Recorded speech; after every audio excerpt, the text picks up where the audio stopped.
Alright lovers, it's 1997! Girl power! The Royal Miles introduced some new rides, we started to build a massive dome, a new TV channel was launched, and a phone-in vote with a majority of 2-1, the public have decided the royal family is safe.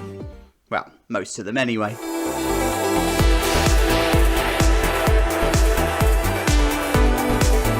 Oh man, Barbie Girl is in the charts. Yep, it is 1997. Woo!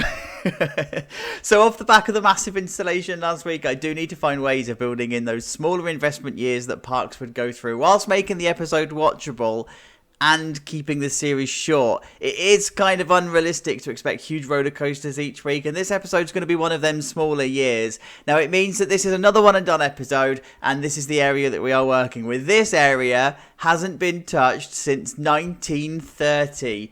I think it needs a little bit of love. So, I think it needs this. But if you are thinking that this is a completely grotesque, awful change, then good. That is exactly how I want you to feel about this. Because, remember, it's the late 90s, so parks would have been forced to move quickly because the theme park world is moving at lightning speed. New innovations were coming along almost yearly, and theme parks just did not have time to properly prepare some of their areas. And this is a true example of this. Think along the lines of when Thor Park added Detonator, Vortex and Zodiac into the park, right? This is an example of that. They were just thrown in with very little planning, very little effort put into it. So guys, this is deliberate, believe it or not. Now I'm going to make this the Chacho decent, right? But this is absolutely deliberate, and I can't wait to get this done. Like, some really awful bad decisions have been made.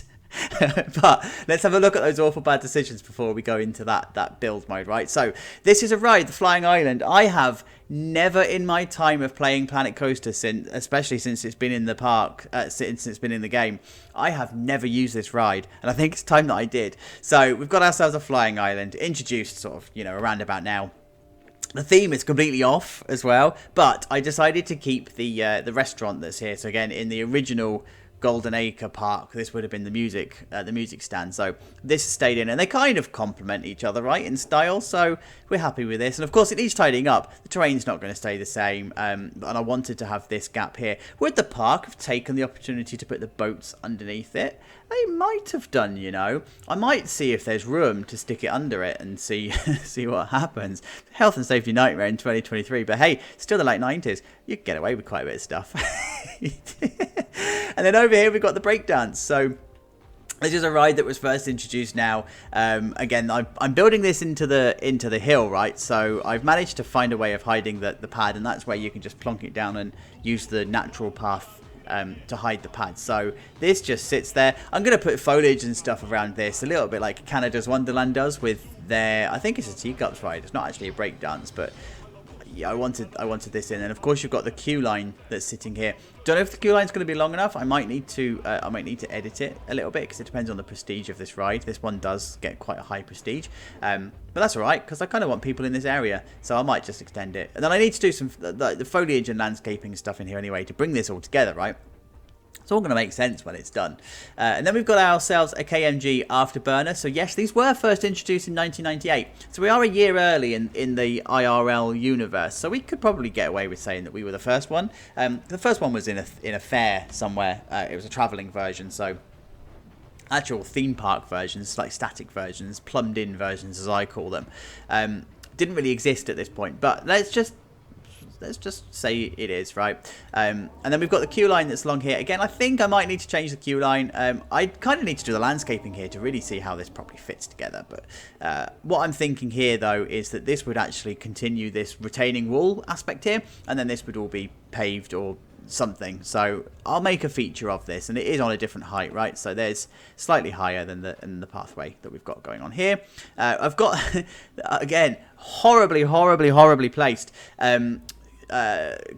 ice cream and milkshake stall. It's coming in here, and now we do also have a relocated Hurricane, the Monte Leone. As you will remember, it was over here, and we do have a new entrance coming, so this is the first steps to that new entrance because there's going to be a path here eventually. So it's been relocated, and this is an awful idea because just People are idiots in 2023. But hey, what I wanted to do though is continue the idea of the wharf, the quay kind of thing that we've got going on in here. So make this all make sense. And then I'm just gonna modernise this station slightly, and then we've got a food unit that's living here. And I want this to be a feature of the water. You know, like a bit of a pier, if you like. So yeah, they are my horrible. I hate it, right? I absolutely hate it, but I love it because I hate it. So yeah, I'm gonna carry on. I'll see you in a minute.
Do you know what, you guys? Not everything has got to be this massive, elaborate, big reveal of some ostentatious project that you spent hours pulling together at all. And when you release yourself from those shackles, you can actually start to enjoy doing a build. And I think this is one of those builds. It's simple, it's effective. Yeah, it's gross and inappropriate for the space that we had here before. But you know what?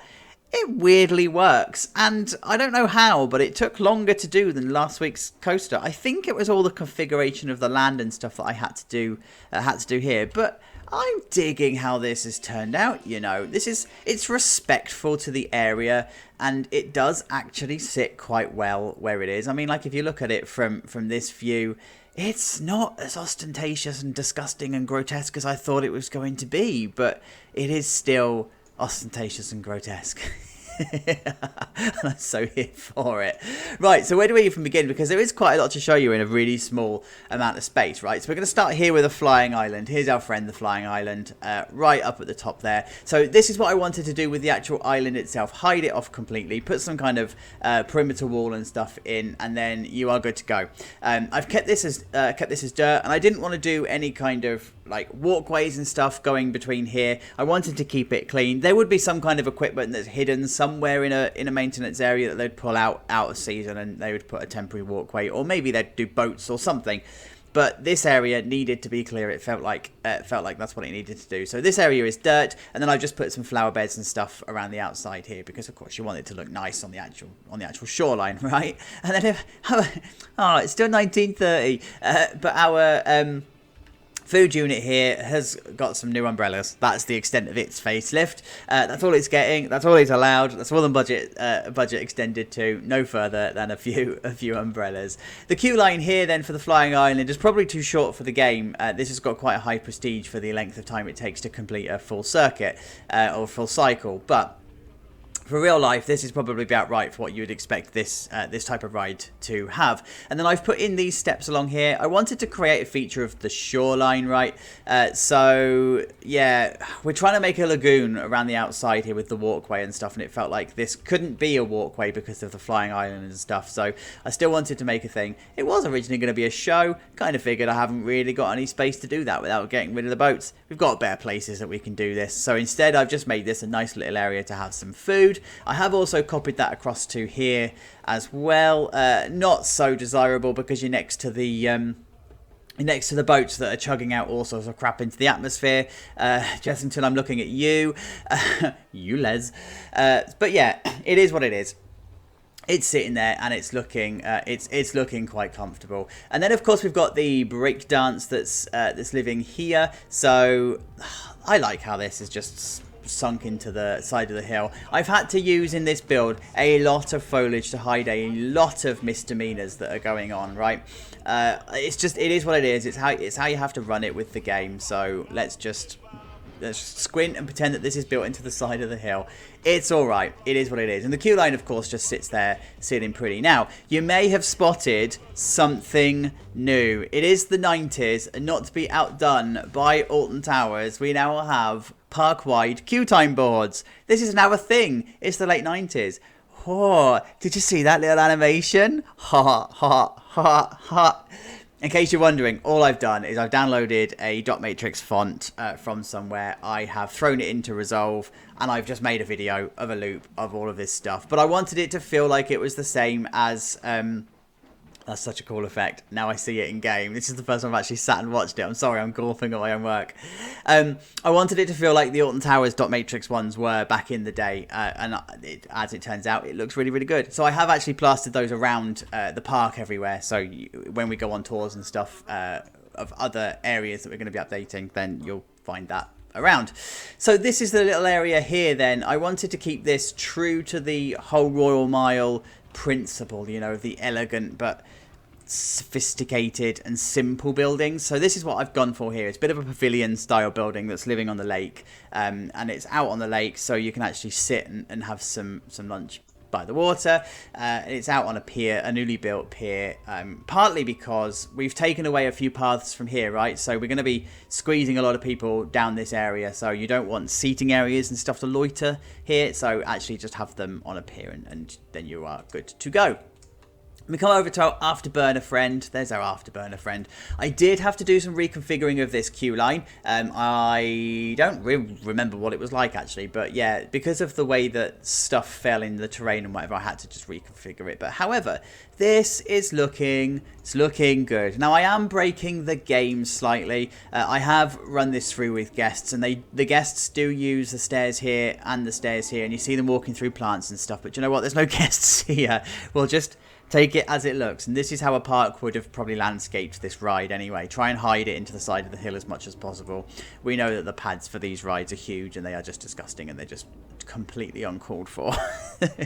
So that's what I've done, like as little as I can in terms of pathways going on here, and then one that leads up to this way, and then you stop here ready for the ride to come through, and then there's the queue line that lives down that way, right? And then you've got the retaining wall. I have had to raise the retaining wall slightly because of the pad of this ride, but actually it still works. I'm still happy with it. A few more benches along here and you are pretty much good to go. Then we come to the ice cream stall. The came together actually really weirdly quickly. I was completely lost with what I wanted the design of this building to be, and I just started playing around, and I ended up with something like this. Simple, it'll do. Doesn't need to be any more than this. It's not themed, so yeah. And I mean, we've got some stuff that's coming in this sightline next week, so yeah, this is going to be a bit more of an enhanced sightline when it comes to that episode, right? So stairs in again, it's a misdemeanor for our wheelchair using friends, but remember it is still the late 90s, so just like disability laws, although they exist, they are not as stringent as they are in 2023, so this is still okay. And actually when it comes to retrofitting this, we can, and I've already checked this out, we can put a pathway in here and then have a ramp, so I have almost future-proofed this by putting this like this, and we are good to go. Whoop, wrong camera, there we go. And then the other side we have got Hurricane. So of course Hurricane came from the other side. I have retained its original sign, but what I've done is, because it's sitting on a smaller backing, in the 90s it was all about joined up letters, and it was all about having things hanging off things. It was like this new way of doing stuff. It's all very bougie of the 90s. So that's what we're doing here. I've kept the original sign but altered it slightly. It's now hanging off the edge of all sorts, and it's now sitting here completely out of context of the colours of the actual ride. Would they have painted it blue? Yeah, possibly. Or would they have done the fence green? Also possibly. Was I going to? No, because I wanted this to be disgusting. So there you go. Well, is that a 5? No, is that a 5 or a 3? No, it's a 3. And of course the safety signs there, I'm just checking. The safety signs now exist, so we are now in the realms of health and safety where you do have to put your safety signs in front of the ride. So we're going to go through and retroactively fit these through the park as we go through the areas, right? So we're going to do that. Then we've got the queue time board there, and then we've got the boat station, which is now actually no longer all sitting on its own outside of an area. It's had a bit of a touch up. No, there's not much to really talk about there. It's just like a bit of modernization here and there, put a couple of lights in, made it feel like it's supposed to, and off you go. So there you go. This is the area from the top. It fits in alright, doesn't it, guys? Let me know in the comments what you think, because I'm alright with it. I thought this was going to be a much more hideous build than it actually ended up being when I was laying it all down. I think this fits in quite nicely. It's respectful to the topography that we had before, and I'll take that. Thank you for getting to the end of the video, guys. I really do appreciate it. As always, leave a like, comment, and a subscription. Next week, we've got another roller coaster coming. Woohoo! Have a good week. I'll see you next week. Take care of yourselves. Bye!